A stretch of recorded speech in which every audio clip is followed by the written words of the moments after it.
Temos enfrentado recentemente uma prevalência de doenças respiratórias nas crianças que tem deixado os pais e cuidadores aí de cabelo em pé. A gente enfrentou desde dezembro do ano passado, com aquele surto atípico do vírus influenza H3N2. Depois, em janeiro de 2022, já com o surto novamente do Covid, com a variante Omicron. Depois tivemos aí volta às aulas com mais crianças tendo contato e maior disseminação de vírus respiratórios. Depois surto de síndrome mão-pé-boca. Enfim, chegamos aqui agora no pleno outono e inverno com crianças que passaram aí os últimos 2 anos sem ter contato, ficaram meio que isoladas em suas casas por conta da pandemia e foram jogadas aí a um contato com todos esses vírus de uma vez só. E o que a gente tem vivido atualmente tem sido justamente o reflexo desse contexto recente que tem levado a essa prevalência tão grande de crianças com doenças respiratórias que parecem não ter fim. Desde dezembro aí, a gente pode dizer que diversas crianças têm apresentado de forma recorrente quadros respiratórios. Funciona da seguinte forma, como se o sistema imune das crianças tivesse passado esses últimos 2 anos aí de forma destreinada. Eles estão tendo contato com todos esses vírus nesse momento, nesse retorno às aulas, em pleno outono e inverno, de forma totalmente destreinada por conta desses 2 anos de isolamento. E também os pais e cuidadores, de certa forma, estão também destreinados do ponto de vista do costume de acompanhar suas crianças com doenças, com gripe, com tosse, que a gente sabe que é recorrente e é comum nessas fases iniciais da infância, faz parte da maturação do sistema imunológico ter contato com vírus, às vezes com algumas bactérias diferentes, que permitem a criação de anticorpos que vão garantir a proteção dessa criança aí ao longo da vida. Então as crianças estão com seu sistema, vamos dizer assim, destreinados por conta desses 2 anos de isolamento e está tendo contato com tudo de uma vez só, e os papais também e as mamães também destreinados e desacostumados de verem seus filhos com esses quadros que a gente sabe que são frequentes. A gente sabe que os estudos demonstram que uma criança saudável pode ter em torno de 11 a 12 infecções respiratórias, quadros respiratórios leves durante o ano.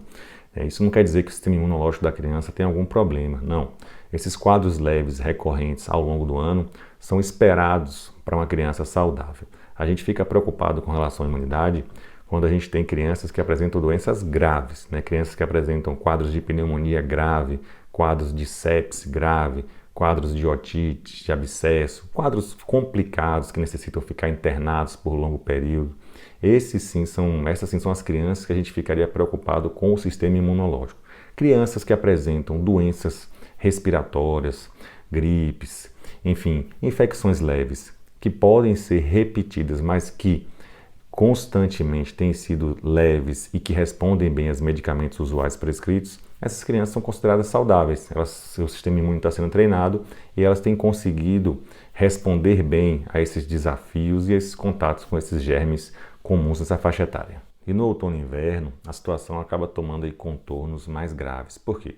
Porque justamente nessa época de frio, o nosso comportamento social acaba sendo um comportamento de pouca exposição para lugares abertos, lugares ventilados, em que a transmissão ela passa a ser mais difícil de vírus e de contágio de uma pessoa com a outra, e a gente passa a conviver mais em lugares fechados. Nossas atividades são mais feitas em lugares fechados por conta do tempo, frio, chuvoso, enfim. Isso cria um contexto de aumento de transmissão dos vírus, cria um contexto de que mais crianças apresentam sintomas respiratórios e doenças respiratórias. E justamente neste momento de maior presença da doença nas crianças, de maior demanda por atendimento médico, em que a gente não consegue realmente dar conta, os pais não conseguem marcar consulta com o pediatra, por exemplo, que acompanha seu filho.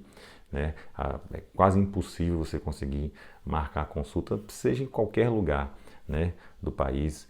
Você marcar consulta nessa época é muito difícil porque a demanda é muito grande, o número de crianças doentes é muito grande e os pediatras acabam não conseguindo dar conta nos seus consultórios de atendimento. E as emergências também médicas acabam também estando lotadas, as emergências pediátricas ficam super lotadas. A chance de você ir para uma emergência, né? E sair de lá satisfeito diante dessa situação em que você vai encontrar lá mais de 50, 60 crianças doentes, gripadas, tossindo ali do lado do seu filho, é muito pequena. Você vai acabar saindo satisfeito. Por quê? Porque vai acabar demorando o atendimento, é muita gente para ser avaliado, existe uma ordem de classificação em que aquelas crianças mais graves, com falta de ar mais grave, com febre mais alta, serão atendidas primeiro. Existe aquele contexto também em que a realização de exames é mais demorada porque o volume de crianças é muito grande. A reavaliação da criança que está ali na emergência esperando exame também vai demorar. Enfim, a chance de você ir para uma emergência e sair satisfeito nessa época do ano é muito baixa. Mas e aí? Diante desse contexto, o que a gente vai fazer? Sentar, chorar, se desesperar? Não.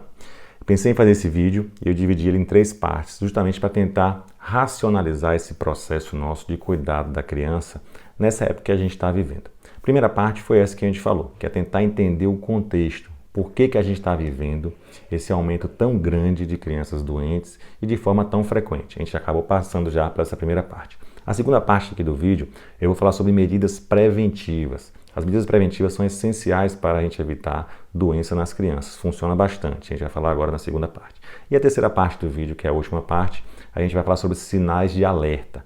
Quando é que eu devo me preocupar e devo dar mais prioridade para um atendimento do meu filho, da pessoa que eu estou cuidando, da criança, que ela deve ir logo para a emergência, porque aquele sinal representa um sinal de risco para a vida ou de risco de saúde para essa criança, tá certo?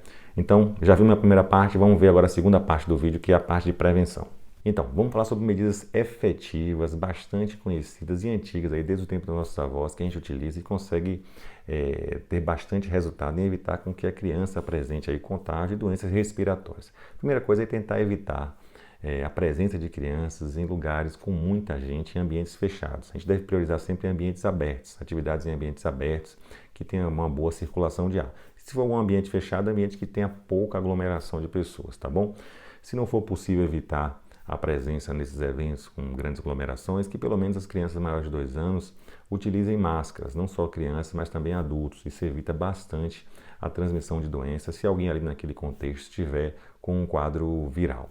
Lavagem frequente das mãos. Então isso é uma medida simples, né, que é bastante disseminada, que ajuda bastante a diminuir essa disseminação viral. Oferecer sempre alimentos de qualidade para a criança, frutas, verduras, legumes. A gente sabe o papel que a alimentação saudável tem para contribuir para a imunidade das crianças, né? Diversos alimentos aí têm papel de aumento de imunidade, papel antibiótico muitas vezes. Então, assim, alimento adequado, saudável é fundamental. Hidratação também, então fornecer sempre bastante água para a criança, sempre oferecer, né? Criança muitas vezes não pede água, a gente tem que estar sempre oferecer durante o dia, principalmente nos dias mais quentes, oferecer bastante líquido. E se a criança está doente, já está começando a apresentar ali alguns sintomas, o líquido também ajuda bastante, ele ajuda a fluidificar aquela secreção às vezes acumulada. Então a gente deve sempre oferecer bastante líquido. Alimentos também quentes também ajudam, né? Sopa, chás, tudo isso acaba ajudando. Ele acaba diminuindo um pouco aquela frequência da tosse quando a criança já apresenta alguns sintomas. Evitar completamente aqueles alimentos industrializados, né? Então, biscoitos recheados, todinhos, Nescau, danoninhos, enfim, alimentos industrializados e principalmente aqueles ultraprocessados são extremamente nocivos para a criança. Principalmente se a criança, além de ter um quadro ali respiratório, tenha também ali uma relação, algo alérgico, né? Aquelas crianças que a gente chama crianças atópicas, que tem aquele quadro inicial ali de asma e que às vezes por qualquer estímulo ali acaba desenvolvendo aquela tosse, acaba desenvolvendo aquele quadro de broncoespasmo. Então, principalmente para essas crianças, alimentos industrializados são extremamente nocivos. Eles podem até servir como evento desencadeante de crises de asma, por exemplo. Para aquelas crianças que já começaram a apresentar os sintomas, né, lavagem nasal, né, com soro morno, assim, ajuda bastante, né? A gente sabe que tem um efeito muito bom. Existe uma divulgação aí ampla, você pode entrar na internet, no YouTube, você vai encontrar bastante vídeo explicando como é que faz a lavagem nasal com soro fisiológico. Existem diversos métodos para você fazer isso e é bastante efetivo você fazer, já que aquela criança já começa a apresentar sintomas. Existem também aqueles xaropes à base de mel, principalmente para crianças maiores de 2 anos, né? Alguns xaropes que ajudam, xaropes caseiros que ajudam a aliviar um pouco a tosse, principalmente aquela tosse noturna relacionada ao gotejamento pós-nasal, que é o quê? Aquela secreção nasal, criança que tem obstrução, coriza, secreção nasal e que tem uma tosse piorada justamente à noite, que é o período que ela está deitada e aquela secreção nasal acaba irritando um pouco a orofaringe e estimula aquela tosse mais presente à noite. Lembrando que algumas dessas orientações que nós demos aqui em relação àquela criança já com sintoma não deve substituir a avaliação médica. São apenas ideias que você pode tentar abordar e adotar até que você consiga marcar uma avaliação com o seu pediatra. Partindo agora para a última parte do vídeo, a gente vai falar sobre aqueles sinais de alerta, aqueles sinais que devem chamar bastante a atenção dos pais para que eles levem o mais rápido possível para uma avaliação médica, tá certo? Eu dividi essa parte em sinais de alerta vermelho e sinais de alerta amarelo. Aqueles sinais de alerta vermelho são aqueles sinais em que a procura por um atendimento deve ser o mais rápido possível, tá certo? Então, são aquelas crianças que apresentam falta de ar. Então, se a criança apresenta falta de ar, dificuldade para respirar normalmente, apresenta sinais de esforço respiratório, essa criança precisa ser avaliada numa emergência aí o mais rápido possível.